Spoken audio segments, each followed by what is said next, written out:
sans plus tarder, je vais passer la parole au vice-président de la CQP, Saïd Kamara, qui va vous faire une communication. Monsieur le représentant marketing de Melbet, messieurs les journalistes, monsieur le président de l'ODCAV de Dakar, monsieur les membres du comité directeur de l'ODCAV de Dakar, monsieur les membres du comité directeur des différentes zones du département de Dakar, monsieur les membres des comités directeurs des ASC, distingués et invités à vos rangs, grade et qualité, au nom du président de l'ODCAV, donc nous vous souhaitons la bienvenue. Il m'est donné aujourd'hui, avant le démarrage, n'est-ce pas, de la cérémonie du tirage groupé des zones du département de Dakar, n'est-ce pas, de faire un rappel sur les modifications des textes de l'ONCAV. Ceci étant dit que cette cérémonie qui nous réunit aujourd'hui revêt un caractère significatif et très important. Elle traduit tout particulièrement l'attention et l'intérêt que nous tous nous portons à notre très cher mouvement qui est le mouvement navétane. Pour rappel, sur les modifications des textes, l'ONCAV avait pris l'initiative depuis très longtemps. Parce que nous tous, nous sommes conscients que à chaque année, donc, les compétitions empiètent, n'est-ce pas, l'année scolaire, parfois même la prochaine saison. Sur ce, donc, les gens étaient conscients, l'ONCAV et ses démembrements, ensemble, nous nous sommes dit, donc il fallait vraiment réfléchir sur comment écouter les compétitions de navétane. Maintenant, sur commande de l'État, il y a eu des assises qui ont été tenues, n'est-ce pas, 2 assises. Donc, sur les conclusions, effectivement, la commande a été donnée à ce que les compétitions donc, soient écourtées. Maintenant, à l'Assemblée générale extraordinaire de l'ONCAV qui s'est tenue le 26 avril, parce qu'il est bon de le rappeler, le 26 avril, les modifications ont été déjà faites.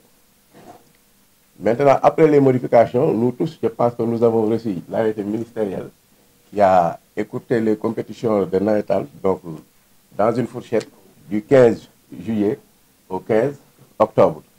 Mais bien avant ça, l'ONCAV avait déjà validé, l'ONCAV du moins avait déjà validé en Assemblée générale ces modifications-là. Donc maintenant, si on fait la lecture de ces différentes modifications, vous allez voir que l'ONCAV avait déjà réfléchi sur ça. Donc le 26 avril, ça a été validé. Le 27, le 28, je pense qu'on a reçu l'arrêté ministériel donc, qui a sorti, n'est-ce pas, le nouveau calendrier pour que les compétitions, n'est-ce pas, puissent être quadrillées entre le 15 juillet et le 15 octobre. Donc sur les modifications, donc ça s'est passé sur 4 axes majeurs. Les statuts, les règlements intérieurs, les règlements généraux et les compétitions culturelles. Parce qu'en son temps, on parlait de compétitions théâtrales. Mais maintenant, on ne parle plus de compétitions théâtrales, mais il y a un règlement qui est sorti, donc qui parle maintenant de compétitions culturelles. Ça, peut-être, on va en venir. Donc, dans d'autres cadres, on ne pourra pas en parler, mais c'est juste pour vous rappeler que là aussi, les compétitions culturelles, tout comme le football est la deuxième discipline qu'on dit obligatoire, donc les compétitions culturelles aussi sont obligatoires. Mais on va en revenir donc tout à l'heure. Maintenant, sur les modifications, sur les statuts. Donc, sur les statuts. Donc, il y a une nouvelle rédaction des alinéas 2, alinéa 3 et alinéa 7. Donc, pour rappel, je pense que cette correspondance-là, quand l'ODCAV l'a sorti, les ODCAV l'ont transmis les ORCAV les ont transmis aux ODCAV. De même, les ODCAV ont fait la sorte au niveau des zones et on espère que les zones aussi l'ont fait à travers n'est-ce pas, les ASC. C'est juste pour vous dire que ce sont des rappels, parce que c'est très important avant le démarrage, n'est-ce pas, de ces compétitions. Et tout à l'heure, vous allez voir que c'est très important. Donc, sur les alinéas 2, 3 et 7, donc, sur les objectifs de l'ONCAV, on a dit que l'ONCAV a pour but. Maintenant, l'alinéa 2, c'est de faire du sport, de la culture et de la citoyenneté des instruments efficaces pour l'unité nationale et de les mettre au service de l'amitié, de l'inclusion, de la solidarité entre les peuples. Donc, vous avez vu qu'on a intégré la citoyenneté. Maintenant, la citoyenneté, donc, c'est quelque chose qui est capital et fondamental pour l'ONCAV. Donc, le sport, c'est facteur de socialisation, c'est facteur de développement, facteur de santé, de cohésion. Il faudrait qu'on le comprenne. Donc, aussi, pour les règlements généraux, c'est là où c'est vraiment important parce qu'on va vers ces phases-là. La période de réaffiliation. Parce que déjà, on est dans la période même de réaffiliation depuis 3 ou 4 jours en arrière. Donc, la période de réaffiliation, donc c'est désormais du 15 mai au 30 juin. Donc, en son temps, c'était du 1er juin au 31 juillet. Parce qu'aujourd'hui, nous sommes le 17 mai. Voilà, le 17 mai. Donc, il y a le 18, le 17 mai. Donc, il y a 2 jours en arrière, les réaffiliations donc, ont démarré. Et les réaffiliations sont d'une importance capitale. Pourquoi? Parce qu'aujourd'hui, la réaffiliation est la porte d'entrée de toute activité que l'AIC voudra faire au niveau de l'ONCAV et ses démembrements. Sans la réaffiliation, sans l'affiliation, on ne peut pas procéder à autre chose. Donc, l'article 3, la demande de dérogation est fixée au 30 juin, la date limite. Donc, c'est 30 juin. Le comité directeur a validé la date du 17 mai pour faire le tirage, le samedi. C'est pour offrir à chaque acteur les possibilités de se préparer sur le plan administratif, sur le plan juridique, sur tous ces aspects. C'est-à-dire prétexte, je ne suis pas prêt. Et j'ai dit aux gars certains, même demain, il faut sortir les premières programmations. En tout cas, au niveau de la Ligue des Champions, demain, vous aurez la programmation des matchs du mardi, les matchs du 19 et les matchs du 20. J'ai dit, Alphonse, à la sortie de cette salle-là, faites la programmation des matchs. Si c'est Salou contre Momar, nous savons que mardi à 15h, nous allons jouer. Ils vont le faire tout de suite. Il faut sortir la programmation. Les préliminaires, quelqu'un qui joue, les premières phases pour quelqu'un qui joue. Dans la salle, et on va communiquer sur ça. Quand on a tel jour-là est démarré, c'est beaucoup préparé, vraiment tu as la chance de se préparer. Et ce sera exactement également la même chose pour les zones. Vous je parle également de tirage, je disais tout à l'heure à Moussa, il faut faire la programmation. J'ai dit, Omar, même si si vous jouez le 26 ou le 27, sortez vos programmations cette semaine. Que ASC que le 27 juillet, je jouer en première ou en deuxième heure. Présent live, vous faites la même chose. Vous faites la même chose, Bangoura. Dans la semaine. Et c'est ça l'objectif. C'est justement pour répondre à ce que l'ONCAV a fait tout à l'heure. Les modifications réglementaires. Quand l'autorité nous dit, vous allez jouer le 15, brutalement, ça c'est mon avis personnel, brutalement, vous jouez le 15 juillet, vous terminez le qui. Il faut lui montrer à l'autorité que l'ONAETAN peut faire, parce que ce que les gens ne savent pas, c'est-à-dire que l'ONAETAN a réfléchi avant même les réformes. Moi, je le dis partout. J'ai dit à Amadou, c'est dommage que vous n'avez pas su dire à l'autorité que l'ONAETAN a réfléchi avant vous les recommandations. Avant vous le faites. L'État avait déjà réfléchi sur toutes ces questions-là. Les délais, les commissions. Et je prends en témoin les journalistes qui sont dans cette salle. C'est-à-dire que l'année dernière, dans la communication qui est disponible même sur YouTube, je disais exactement ce qu'ils ont dit dans les recommandations. J'ai dit exactement les mêmes termes qui ont été utilisés lors des recommandations sur la réforme de l'État, les mêmes termes, je l'ai dit il y a 1 an, avant même les réformes. C'était pour montrer que l'État est déjà en avance sur tous les sujets, en termes de réflexion stratégique, en termes d'opérationnalité, en termes d'évaluation. Mais quand même, il faut reconnaître que notre défaut aussi, et ça, moi, je le dis très souvent au président Amadou, notre défaut, c'est qu'on ne communique pas. Les gens ne savent pas ce que nous faisons. Mais quand on regarde, finalement, et c'est ça qui est regrettable. Mais je pense que cette année, ils ont su comprendre que l'État est niveau. Alors, sur maintenant la question de gestion de compétition, je disais tout à l'heure que l'objectif aujourd'hui de l'ODCAV, c'est d'abord maîtriser le calendrier. Ça, on l'a dit depuis maintenant plusieurs années. Mais pour maîtriser le calendrier, c'est vrai que les zones ont fait des efforts de sortir le calendrier pour démarrer celle-ci le 17, le 22, le 23. Mais ce qui est important, c'est que les bornes ont été respectées. En tout cas, les calendriers qui sont à nos dispositions démarrent en tout cas du 15 juillet au 15 octobre. S'il n'y a aucune contrainte, tout le monde peut respecter le calendrier. La disponibilité de l'infrastructure. Souvent, l'autorité nous dit, OK, vous allez jouer du 15 au 15. OK, on va jouer du 15. Mais quel est aujourd'hui l'inventaire de l'infrastructure disponible au niveau de Dakar? On prend Dakar, l'exemple de Dakar. Quel est l'inventaire de l'infrastructure disponible? Il n'y en a pas. Au point que certaines zones, ce qu'on appelle les grandes zones, ont resté depuis 6-7 ans sans jouer de Nawetan. Demba Diop nous avait promis que c'était depuis 2021 qu'il n'a pas réparé. Heureusement, c'est en construction, etc. Et c'était deux stades qui pouvaient engorger pratiquement 4 ou 6 zones en même temps. Donc le déficit infrastructurel est également une cause justement du retard dans l'activité navétane. Ça, c'est le deuxième niveau. Le troisième niveau, c'est-à-dire qu'en nous donnant l'opportunité de dire que le 15 octobre, vous allez arrêter. J'ai l'impression, ça c'est également mon point de vue personnel, que pour l'autorité, le navétane, c'est le football. Pour l'autorité, le navétane, ce n'est que du football. Alors que des actions de développement, des actions pédagogiques, des actions environnementales peuvent être faites pendant toute l'année, sans qu'on ait besoin de dire au moment navétane, le 15 vous arrêtez. Et s'il y avait un programme, environnement, éducation, socio-économique, qu'est-ce qu'on va faire? Le 15, on va arrêter. Ce n'est pas cohérent. Alors que nous, dans notre programme, justement, ce que nous avons envisagé de faire, pour revenir sur le programme, on a des journées de propreté au mois d'octobre qui étaient même inscrits octobre et novembre, en rapport soit avec la SONAGEP au niveau des écoles. Est-ce qu'on va dire dans ce programme qu'avant le 15, on est obligé d'arrêter? On a un programme santé qui va jusqu'au mois de décembre, qui commence avec la journée mondiale du sida. Est-ce qu'on va arrêter? C'est ça que ça signifie.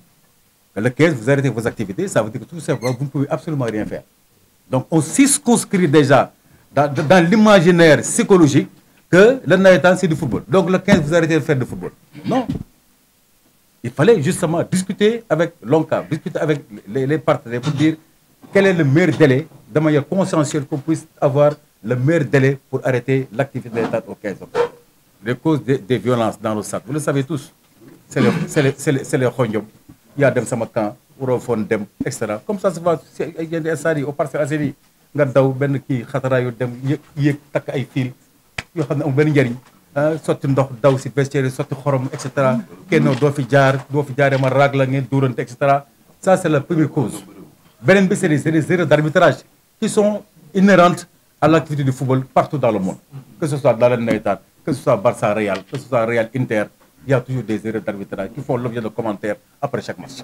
Ça c'est évident. Mais ce qui est important pour le RECAV, c'est de réinstaller également au niveau des zones et des ASC ce qu'on appelle les bonhommes de fair play. On en a parlé depuis des années. Les zones 8B ou 8C l'avaient déjà expérimenté.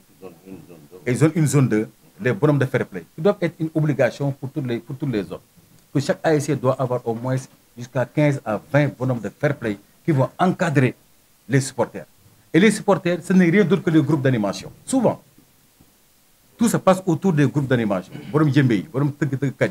Parce que les sont toujours autour des groupes d'animation.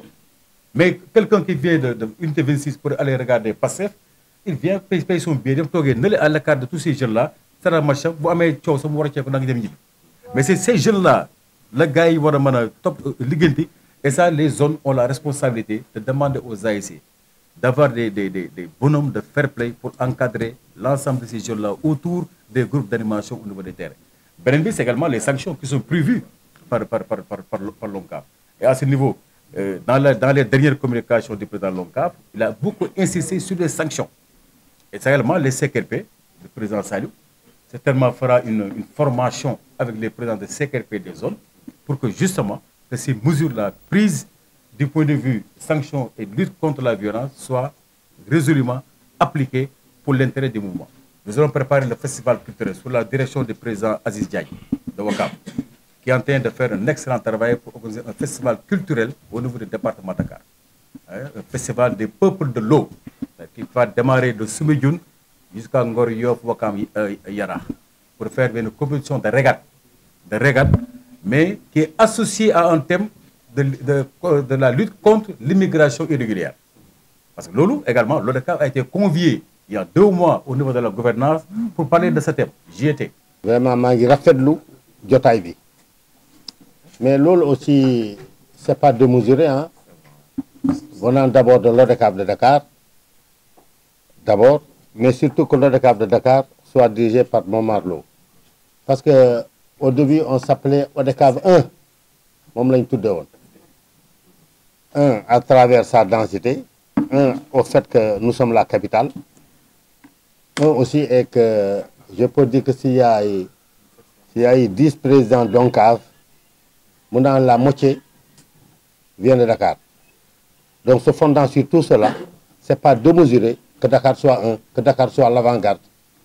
Il y a eu beaucoup de projets que l'ONCAV est en train de mener aujourd'hui. Ça a été d'abord une réflexion de l'ODCAV de Dakar. Je vais commencer par l'intégration d'Inawetan dans le football d'élite, que ce soit à la fédération, à la FIFA et à la CAF. C'était une réflexion de l'ODCAV de Dakar. Pablo Marlo était le vice-président chargé du marketing. Il avait fait une étude concernant la fréquentation des populations au niveau de nos manifestations. Pape tu te rappelles de ça, n'est-ce pas? Et dans le document, il avait pu montrer combien de personnes fréquentaient nos manifestations, quelle est la possibilité qu'on avait par rapport à l'argent, n'est-ce pas, par rapport aux démissions, la masse financière que les démissions occasionnaient. En ce temps-là, j'étais président de l'ODCAV de Dakar.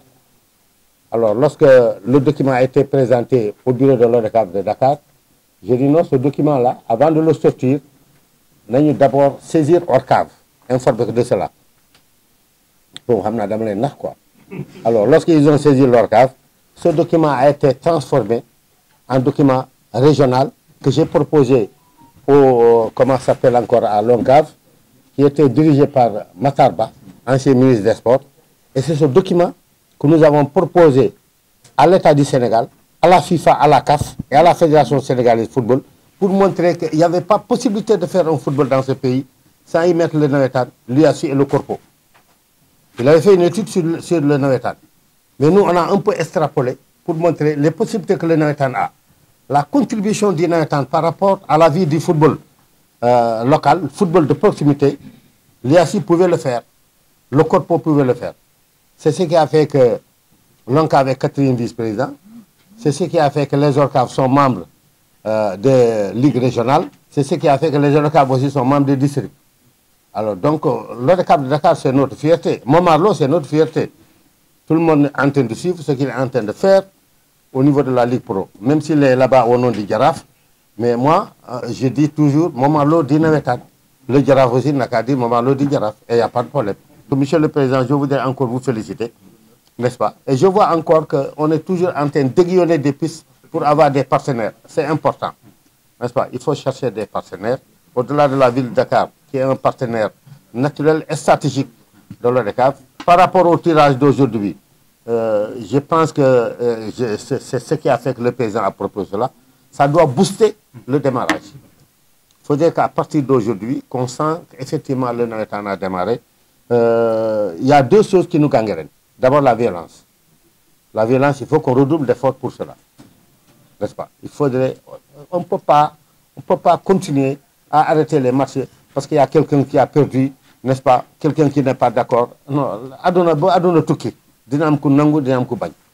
Dina am ku gagné, dina am ku perdre. Ku gagné woon démb rek, musul la gagné. Wala dina musa gagné. Et vice versa. Donc il faudrait que le travail commence à partir... Lu mu wax ni yépp fii la commencé woon. N'est-ce pas? On était allé au commissariat de Dakar. N'est-ce pas? On avait dit que chaque ASN indi un stagiaire. C'est ce qui avait fait que Daouda Faye, qui était ministre des Sports, Sow, qui était ministre de la Jeunesse, loolu mooy indoon stagiaire yi. Donc damay bëgg wax ne lu bëri am na fi si ñun la sokkee ko. Mais ñun dañuy départ après ñu bàyyi gars yi wala ñu bàyyi complètement.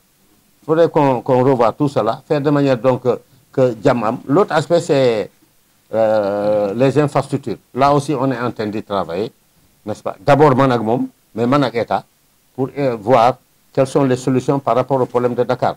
Demba Diop, c'est dommage, on n'a jamais pensé que Demba Diop nañ toog tey defuñu ko. Final Coupe du Sénégal bii dañ ko moom xam na il était dans la commission de planification nationale. On avait dit Coupe du Sénégal demi-finale yi sax Demba Diop lañ koy utile. Mais le retard de chantier on fait que loolu am na. Donc lu ñu yaakaar de mooy que même si les gens démarrent ailleurs ils pourront peut-être terminer à Demba Diop loolu lañu yaakaar. Mais avant cela, n'est-ce pas, il y aura des petites solutions. Moi, ce que je conseille aux gens, c'est de jouer. Celui qui ne joue pas, da ngay regretter. Mu mel nga toog bañoo sport soo toogee weer defoo sport soo recommencé 31 jours bi da ngay sentir que am na loo perte. Donc il faut commencer, qu'on soit ensemble. Un est divisible. Man, celui qui attaque l'ODCAV de Kédougou, man la attaqué pour man. Dama bëgg ngeen wax aussi ku attaqué Amadou Kane rek yéen la attaqué de. N'est-ce pas ñun nag lu ñu fonctionné noonu la quand tu es dans le nawetaan kenn mënul tëj gémmiñ kenn fii quand tu es dans le nawetaan su dee am na looy wax tu as la possibilité de le dire dans le nawetaan dans des réunions régulières. Si tu ne le dis pas dans les réunions régulières nga def ko d'une manière irrégulière lu régulier moo lay dal non parce que loolu c'est ça la force du nawetaan. Si tu n'es pas dans le nawetaan et que tu attaques le nawetaan dañ la yóbbu si yoon. C'est devenu une philosophie chez nous maintenant tout le monde le sait. su dee nag amul kenn musul bind ONCAV kenn musul wax ODCAV nangam ñu ne waroo ko wax déedéet. Quand tu viens dans une réunion waxal gars yi xaalis bi nu ngeen ko yore baaxul programmation nu ngeen ko defee du yoon les gens discutent mais su dee da ngay dem def point de presse wala dem réseaux sociaux naa gars yi ay sàcc lañ mais ku ñu jiñ sàcc soit ñu su dee yow da nga bokk si nawetaan ñu suspendre la au-delà de la suspension mën na la yóbbu si yoon aussi kenn amul droit wax nit lu nga xam ne nag tegul si yoon kenn amu ko. Alors donc il faut qu'on se protège, qu'on protège le nawetaan mais aussi ñu def lu yoon santaane ñun ñii responsable yi d'abord fu gars yi di wax rek mooy que nawetaan bari na xeex nawetaan xaalis. Je vous répète encore, l'argent du nawetaan doit retourner au nawetaan. On n'est pas des associations qui sont là pour faire des bénéfices. Ce qu'il faut, c'est d'aider nos ASC à avoir de l'argent. Organiser de bons matchs, fexe ñu am quote-part su dee dañuy def final nga mën a effectivement récompenser ñëpp mooy benn. ñaareel bi fexeel ne bu structure bi mu mën a fonctionner à tout temps et à tout moment. Quand on va au niveau de l'ODCAV, il y a au moins 15 permanents. C'est une référence et tout le monde veut faire comme eux. Moom xam na suñu toogee au niveau national ku nekk dafa moment yow la ngay def ba affaire bi am. Mais au-delà de cela, l'argent du nawetaan retourne au nawetaan. S'il y a des problèmes sociaux, vous les réglez entre vous. Donc yàlla may fekkee tal yàlla may ñu commencé nawetaan yi ak jàmm ak salaam nawetaan sans violence mun a respecter lu ñu nguur gi wax. ku ci nekk maa ngi lay nuyu sa tur ak sa sant di remercier la présidence des présidents de zone et de toutes les ASC sans oublier l'instance supérieure en l'occurrence le président Amadou Kane qui est là, président Momar Lo de l'ODCAV, Saliou Camara et sans oublier l'ORCAV de Dakar qui est ici représenté et le préfet aussi. Nous vous saluons tous. Donc comme vous le savez, man balaa may démarrer continue tirage bi, je tiens à saluer, à remercier mes collaborateurs des PCS. Pourquoi? Sans eux, man mënuma def dara. Parce que il arrive des temps pour des obligations professionnelles comme dégg ngeen ko nu ko président Amadou Kane waxee mënoo dem benn instance doo fekk waa nawetaan. Donc dama siy sant yàlla di leen remercier di leen renouveler aussi sama confiance. Donc la porte est grandement ouverte te ngeen xam ne ni nous sommes une famille et indivisible. Beneen bi je tiens aussi à remercier la population des Parcelles Assainies. Pourquoi la population des Parcelles Assainies? À l'occurrence des deux zones, la zone 8B et la zone 8C. ñoom ñoo ñu ubbil xajal ñu ba nga xam ne la Ligue des Champions mën nañ ko jouer foofu et la zone 8 à ñëw fa ba ñeneen di fi ñëw. Loolu tamit daf ma teniroon à cœur pour ma wax ko fii assistance bi yëg ko. Donc sans plus tarder nous allons procéder au tirage de la Ligue des Champions. Comme vous le savez, les années précédentes dañ doon jël les champions et les vice-champions. Mais cette année, le contexte nu mu demee moo tax actuellement seuls les champions la ñuy jël utiliser ñoom la ñuy indi. Maurice, tu as la liste, s'il vous plaît. Donc, pour la Ligue des Champions, on a pris seuls les 9 zones yi nga compétir ci biir 9 zones bi vous allez remarquer comme quoi que il y a 2 zones yi nga xam ne ni def nañ ko éclaté nañ ko en l'occurrence la zone 5 mu am zone 5A et zone 5B la zone 6 mu am zone 6A et zone 6B sans pour autant fàtte le champion et le vice-champion de l'année précédente de la saison écoulée 2024. Donc, on va jouer des phases préliminaires. Ça va composer ainsi. Manko 24, zone 8, c'est champion 2004. Mom du boxe préliminaire. Dekendo, zone 5A, vice-champion du boxe préliminaire. Bah, pareil aussi de champion zonal.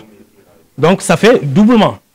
Donc, pour les phases préliminaires, il y a 1 Apexi, zone 6A, 5, zone 7A, Galgi, zone 7B, Montagne 6, zone 7C, Rakaju, zone 8A, Tolbi, zone 8B, Pastef, zone 8C, Dalifort, zone 10. Donc, vous remarquez qu'il y a 8 ASC avec les 2 entités nouvellement créées, Léona, zone 5B et Entente, zone 6B.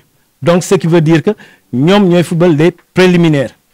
À l'issue des préliminaires, y aura des on va établir un classement général.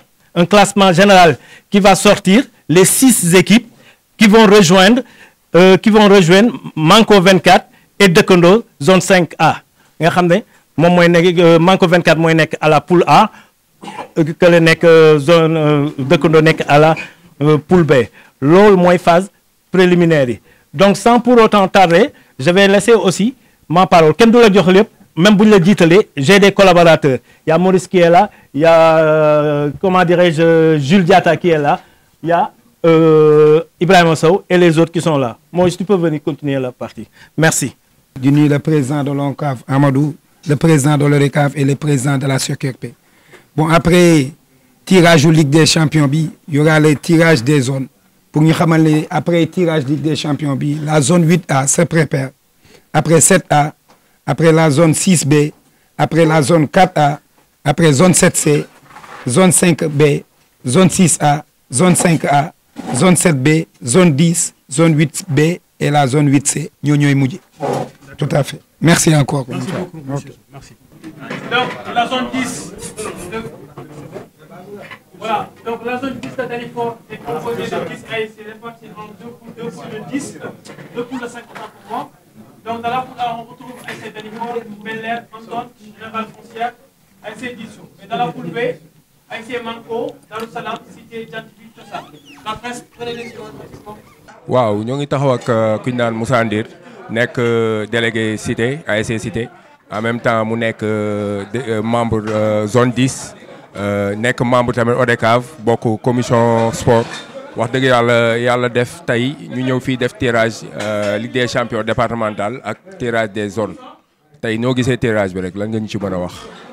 Ok, merci. De toute façon ñu ngi remercier DAF Plus d'abord d'avoir fait le déplacement jusqu'à l'ODCAV pour assister au tirage au sort de la zone 10 de Dalifort et de la Ligue des Champions. Notamment l'ASC Dalifort fait partie des équipes qui vont compétir et ils vont affronter déjà l'ASC Apix pour un tournoi de préliminaire.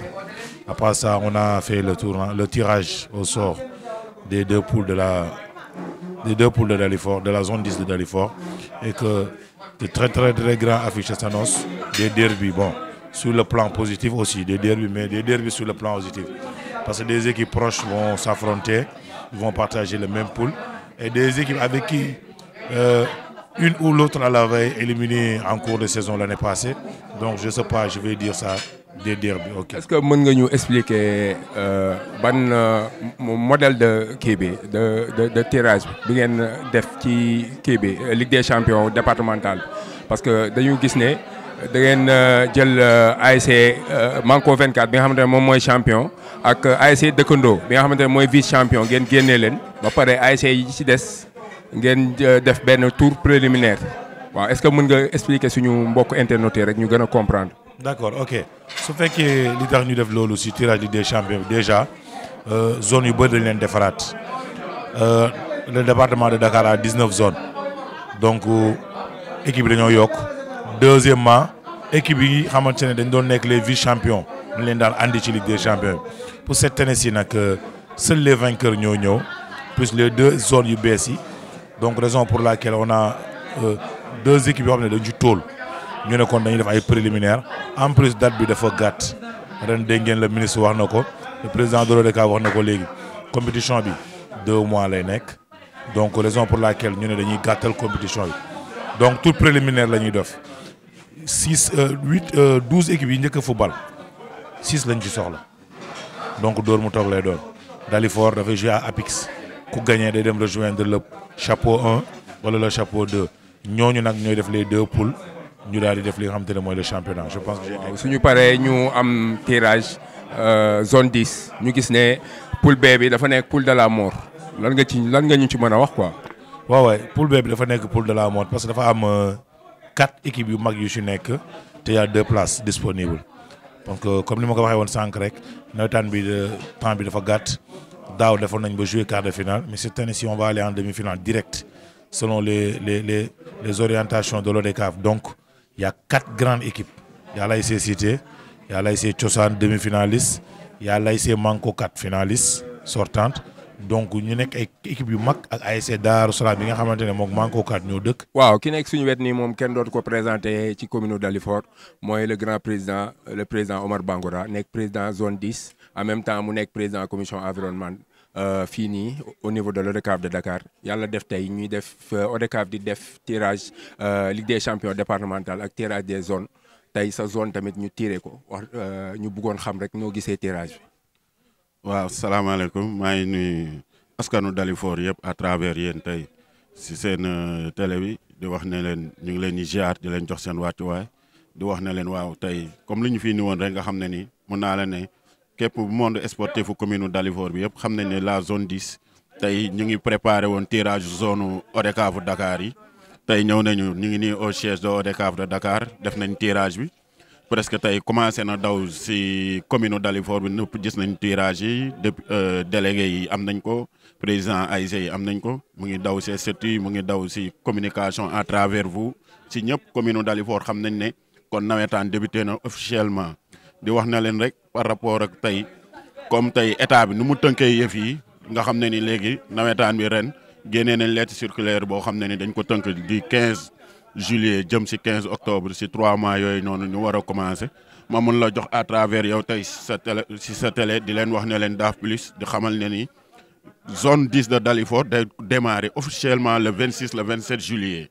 nit ñi xamee ko noonu xam ne ni tey tirage bi def nañ ko lu mel ne ASC Dalifort nga xam ne ni tey moom moo war a représenter la zone 10 au niveau Ligue des champions bi moom it def nañ tirage am le 17 juillet ñoom dañuy démarrer kon officiellement tey jii on est le 17 juillet il y a 2 mois pour ñu préparer lépp administrativement ak yooyu di wax ne leen zone 10 bi les présidents ASC ñëpp nañu jug commencer. def ndax réaffiliation yi démarré na depuis le 15 bi il y a 2 jours de cela ñuy war a affilié wu ñuy war a réaffilié wu ñu commencé def seen wàllum administrativement ñu waaye jublu si wàllum démission jour yi préparer licencié ak yooyu yëpp te xam ne ñun la zone 10 sunu première journée le 26 le 27 juillet dañ koy déparé kon toogaay amatul à travers si yéen nag ak commune Dalifort ak monde sportif yëpp nañu xam ne ni saison bi démarré na toogaay amatul te dañu war a nekk dans les délais yoo xam ne ni moom la lettre circulaire bi état du Sénégal génnee nekk si en tout cas daal loolu lañ si gën a wax tirage bi nag gis nañ ko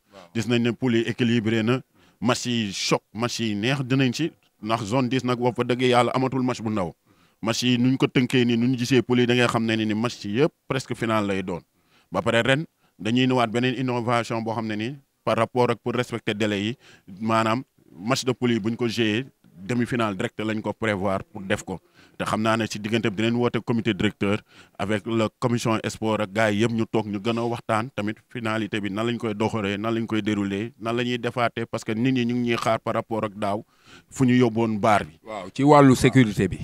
wàllu sécurité stade bi parce que gis nañ ne poule B bi dafa am ay derby yu bëree bëri parce que gis nañ ci ku ci mel ni ASC Manko ku ci mel ni ASC Darou Salaam ASC Cité ASC Cosaan mu nekk ay match derby ñu jegante waa jant bi waaw mu nekk poule de la mort waaw ci wàllu sécurité lan ngeen ci xalaat. waaw boo xoolee daaw amoon na ay match choc yu métti yu amoon si zone bi mais bu nga xoolee ni yàlla dimbali nañu ñu jouer démarrer si jàmm terminer si jàmm terminer en beauté wàllum sécurité bi faayul ren nag dañ ko war a gën a tripler gën ko doubler parce que li nga wax nii léegi dafa amaat yeneen derby yoo xam ne ni ñun xamoon nañ ne ala kulli àll yooyu day am parce que ñoom ñëpp ñoo bokk zone bi ñoo bokk dëkk bi kon bu dul woon ren tamit mën na nekkaat déwén nag wala xeet yi demee noonu mais ñun léegi lan moo war a nekk taxawaayu zone bi lan moo war a nekk travail délégué yeeg membre yeeg supporters yeeg kilifa yi yeeg délégué de quartier yeeg imam yi yëpp lan moo war a nekk seen taxawaay si zone 10 nga xam ne commune Dalifort la yoon loolu nag ñun ñëpp dañ ciy dem liggéey si avec les membres de la comité directeur wàcc sur le terrain sensibiliser préparer tamit liggéey seeg autorité administrative yi nga xam ne ni ñi ñoo war a gérer wàllum sécurité yi notamment la gendarmerie et la police de Pikine yooyu tamit duñ ci bàyyi kon aspect yooyu yëpp dañ ciy taxawaat parce que zone 10 ñu ngi koy xaaraat si xaar boo xam ne ni xam naa ne buy ñëw bu muy ñëw